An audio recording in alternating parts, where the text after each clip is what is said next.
Mission Impossible ရုပ်ရှင်တွေထဲမှာ Tom Cruise ကိုယ်တိုင် stand အမိုက်ဆိုင်နဲ့တရုပ်ဆောင်ထားတယ်ဗျာအဲ့ဒါနဲ့ပတ်သက်ပြီးသူ့ interview တွေမှာဒီလို risk အများများရိုက်ချက်တွေရိုက်ရတာမကြောက်ဘူးလားလို့မေးကြအဲ့ဒီမေးခွန်းသူဘယ်လိုပြန်ဖြေလဲဆိုတာကြည့်အောင် That's what I do. I don't just sit there and worry about it. I just start doing it. And don't be so worried if you're afraid. It's like, okay, I feel it. It's like, that's fine. Just keep working through it. Really, the fear you feel is the unknown. It's what you don't know. And just kind of recognize that it's okay not to know. And work towards a knowingness of things.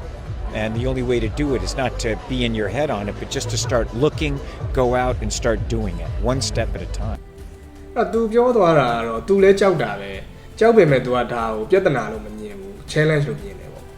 ဘာလို့လဲဆိုတော့တခုခုကိုကြောက်တယ်ဆိုတာအဲ့ဒါနဲ့ပတ်သက်ပြီးတေချာမသိလို့ကြောက်တယ်လို့သူလက်ခံထားတယ်ဆိုပြီးပြောသွားတယ်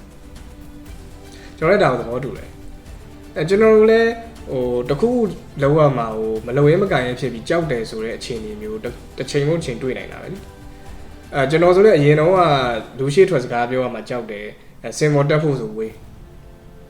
တချို့ဆိုအလုံးအစ်စ်တစ်ခုစလောက်မှကြောက်တယ်ဒါမှမဟုတ်စီးပွားရေးလုပ်ဖို့ကြောက်တယ်ဒါမှမဟုတ်လည်းတစ်ခုခုစရအောင်မှကြောက်တယ်ပေါ့လေ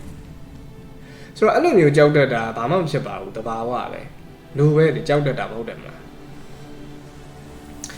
တကယ်လို့အဲ့လိုတစ်ခုစလောက်မှကြောက်နေတယ်ဆိုရင်ရှောင်ပြေးနေမယ်အစားအဲ့ဒါနဲ့ပတ်သက်ပြီးတေချာသိအောင်လမ်းလောက်အောင်တိလာအကြောင်းတိလာလေးလေကြောက်တာနည်းသွားလေဒါပေမဲ့တိယုံနေတော့လည်းမလုံလောက်ဘူးပေါ့လေတိလာတာတွေကို practice လုပ်ကြည့်ဖို့စမ်းကြည့်ဖို့လည်းလိုသေးတာပေါ့ကိုယ့်အတွက်လောက်ရတာခက်နေတယ်ဆိုရင်လွယ်တာလေးနဲ့စလုပ်ကြည့်လို့ရတယ်ဆိုလိုတာကမပြေးတတ်သေးတဲ့အချိန်မှာအရင်တွားသွားကြည့်ပေါ့အဲ့ဒါ okay လာပြီဆိုတော့မှဖြည်းဖြည်းချင်းလမ်းလျှောက်ကြည့်ပေါ့လမ်းလျှောက်တာအဆင်ပြေလာပြီဆိုတော့မှပြေးကြည့်ပေါ့သဘောကတော့တလန်းချင်းတစ်ဆင့်ချင်းလုပ်ကြည့်ဖို့ပေါ့ဒါပေမဲ့အချိန်တစ်ခုတော့ပေးရတယ်နောက်ဒီလိုမျိုး process ဖြတ်ရတာမျိုးတော့ရှိရပါဘူးဘာဖြစ်ဖြစ်ကိုကြောက်နေတဲ့ဟာကို challenge ကိုမြင်ပြီးတော့ရင်ဆိုင်လိုက်မှပဲကြောက်တာပျောက်သွားမှာလုံးနေကြဖြစ်လာရင်ထမင်းစားရတော့လို့ဖြစ်လာရင်မကြောက်တော့မြေလို့ဆိုစေကဘူး